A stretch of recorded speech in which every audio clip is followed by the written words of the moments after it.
여러분,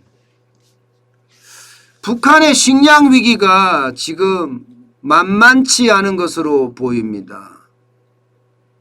그만큼 먹을 게 없다는 뜻이에요. 대북 소식통들이 전하는 바에 의하면요, 북한 주민들 사이에서는 이대로 가면 다 죽는다, 이런 비관적인 이야기를 할 정도라고 이야기해요. 도대체 살 길이 없다, 이런 이야기도 지금 계속 쏟아내고 있다고 합니다. 그만큼요, 지금 북한이 상황이 좋지 않다는 이야기예요.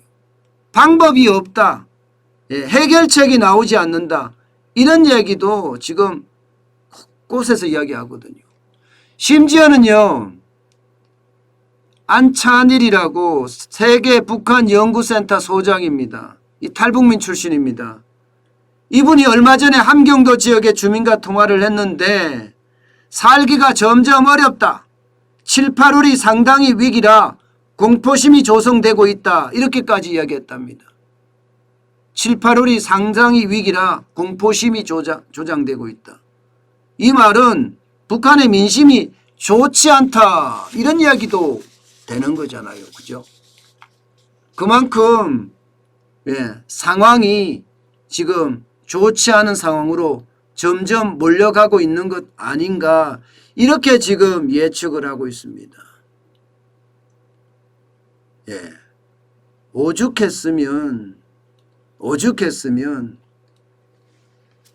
김정은이가 지금 알곡 생산 계획이 미달했다, 이렇게까지 이야기를 했겠어요. 사실 노동당 전원회의에서 지난해 태풍 피해로 알곡 생산 계획을 미달한 것으로 해 현재 인민들의 식량 형편이 긴장해지고 있다, 이런 표현을 썼거든요.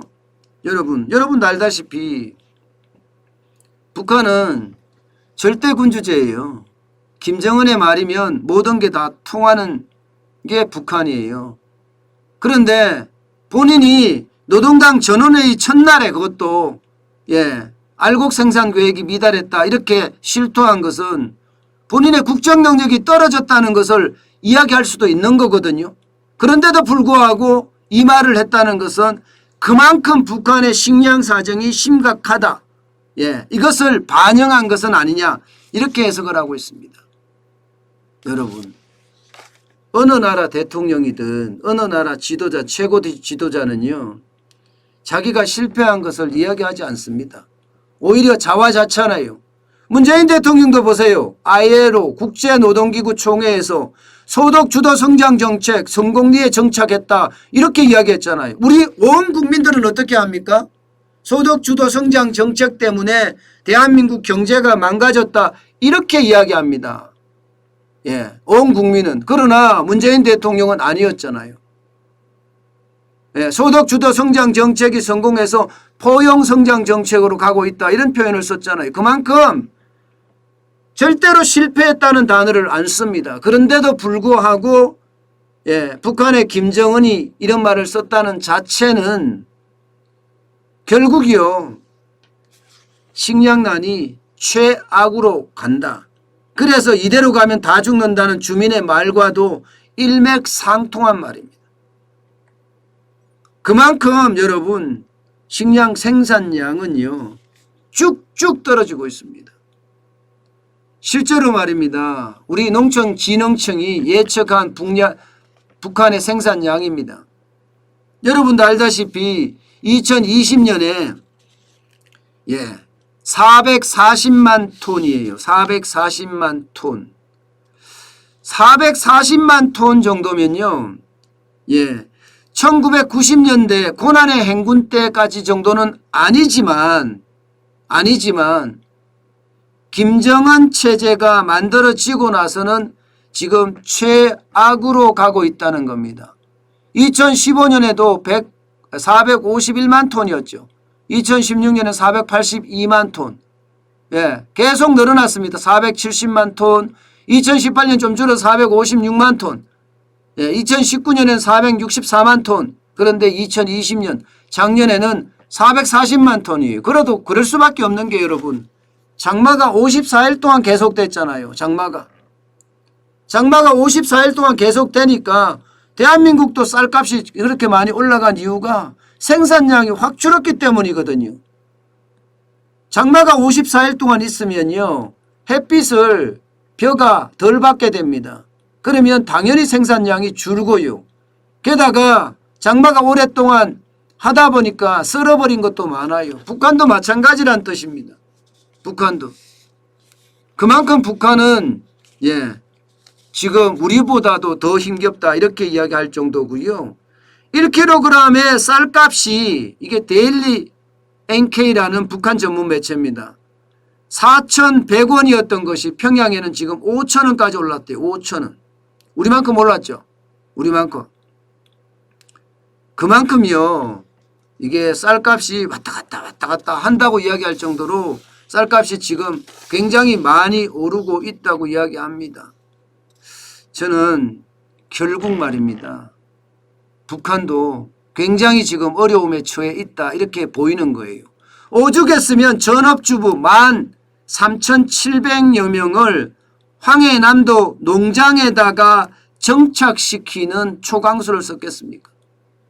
사실 이거 효과 없어요. 쌀 생산 13,000명 저렇게 옮긴다고 해서 쌀 생산이 갑자기 더 늘어나거나 그렇지 않거든요. 오히려 비료라든가 혹은 비닐이라든가 혹은 농기계라든가 이런 것을 더 많이 가져가는 게, 농약이라든가 이런 게 더 필요한 거지 사람의 인력이 더 필요하지는 않거든요.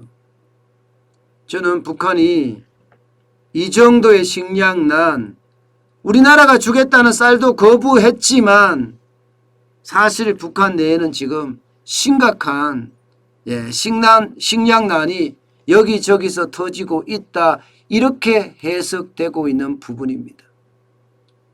저는 무조건적인 북한을 지원하는 것보다가요, 합리적인 차원에서 주도권을 대한민국이 꽉 틀어쥐고 저는 북한을 지원할 수 있어야 된다고 생각을 하고요.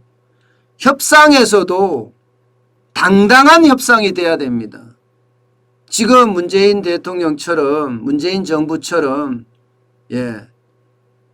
고개를 숙이면서 협상을 하는 것은 저는 방법이 아니라고 생각해요.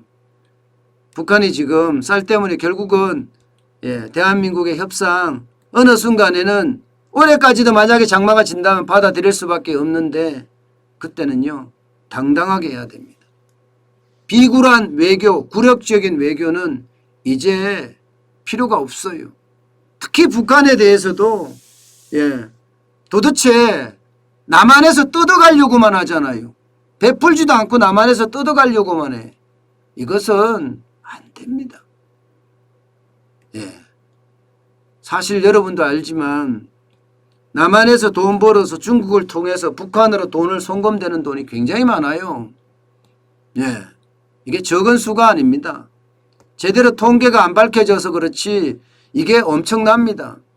그런 상황이라면 저는 더 당당하게 대한민국 외교를, 특히 대북 외교를 해야 될 필요가 있다 이렇게 다시 한번 생각해 봅니다.